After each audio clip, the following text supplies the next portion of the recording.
আছে, আমাদের মাঝে কোনো হতাশা নেই, আমাদের মাঝে না পাওয়ার কোনো গন্ধ নেই, কোনো ব্যথা নেই। কারণ আমরা বিশ্বাস করি আমরা যে ইসলামের জন্য কাজ করছি, আমার এই প্রতিদান হয় দুনিয়ায় পাবো, না হয় আখিরাতে পাবো। আমি আমার প্রতিদান থেকে খালি থাকবো না কখনো। অতএব ইসলামী আন্দোলন যারা করি আমরা, আমাদের হতাশ হওয়ার কোনো কারণ।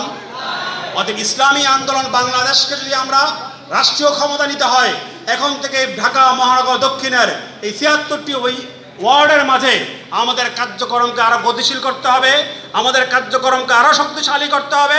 প্রত্যেকটি ইউনিটে আমাদের কমিটি দাঁড় করাতে হবে, যে ইউনিটগুলো আছে ইউনিটগুলোকে আরো সমৃদ্ধ করতে হবে। যুব আন্দোলনের প্রত্যেকটা ওয়ার্ড ইউনিটে আগামীর যে জাতীয় নির্বাচন, সেই নির্বাচনের সামনে এই সেশন হবে নির্বাচনী সেশন। যে নতুন কমিটি আসতে ঘোষণা হবে, এদের সামনে প্রথম পরীক্ষা হলো নির্বাচনী পরীক্ষা। অতএব আমরা এমন নেতৃত্বকে আমরা বাছাই করতে চাই, এমন নেতৃত্বকে নিয়ে আসতে চাই যাদের মাধ্যমে আগামীর জাতীয় নির্বাচন ঢাকা দক্ষিণ সিটিতে ইসলামী যুব আন্দোলন সবচেয়ে বড় মুখ্য ভূমিকা পালন করবে ইনশাআল্লাহ। অতএব থানা পর্যায়ে, ইউনিয়ন পর্যায়ে, ওয়ার্ড পর্যায়ে আপনারা যুব আন্দোলনকে শক্তিশালী করবেন, যুব আন্দোলন নেতাকর্মীদের শক্তিশালী করবেন এবং ঐক্যবদ্ধ প্ল্যাটফর্ম মধ্যে নিয়ে আসবেন। সাথে সাথে জনকল্যাণে কাজ করতে হবে, মানুষের কল্যাণে, জনকল্যাণে মানুষের কাছে যেতে হবে। এখন থেকে প্রত্যেকটি পাড়া মহল্লায় আমাদের দাওয়াতের কার্যক্রম পৌঁছে দিতে হবে। এখন থেকে আজকে থেকে নিয়ে আমরা প্রত্যেকটি মহল্লাতে, প্রত্যেকটি এলাকা ভিত্তিক, প্রত্যেকটি বাসায় ইসলামী যুব আন্দোলন দাওয়াত সব পৌঁছাতে পারবো ইনশাআল্লাহ। আমি আমার মহল্লায়, আমি আমার পাড়া প্রতিবেশী ঘরে ঘরে, প্রত্যেকের ঘরে ঘরে ইসলামী আন্দোলন দাওয়াত পৌঁছাবো, যুব আন্দোলনের দাওয়াত পৌঁছাবো। আমার আদর্শিক যে প্রচারপত্র আছে এগুলো প্রচার করব। এমন কোনো বাসা বাড়ি থাকবে না যেই বাসা বাড়িতে ইসলামী যুব আন্দোলন দাওয়াত পৌঁছবে না। পারা যাবে ইনশাআল্লাহ? কারা কার বড় হাত তুলে দেখি ইনশাআল্লাহ। সবাই পারবেন ইনশাআল্লাহ?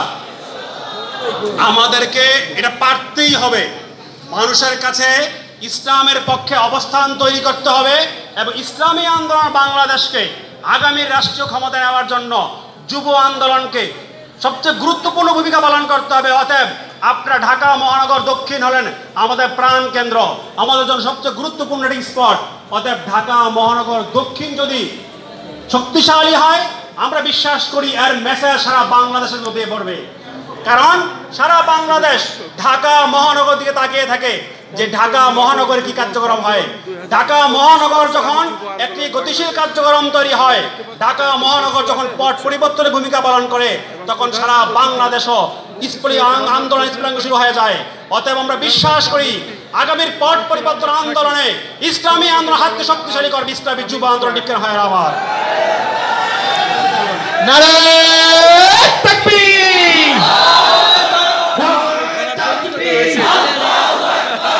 প্রধানমন্ত্রীর আগমন, সম্মেলনের পক্ষ থেকে, সম্মেলনের পক্ষ থেকে, দক্ষিণের পক্ষ থেকে নারে তাকবীর। সংগ্রামী বন্ধুগণ, আমাদের আজকের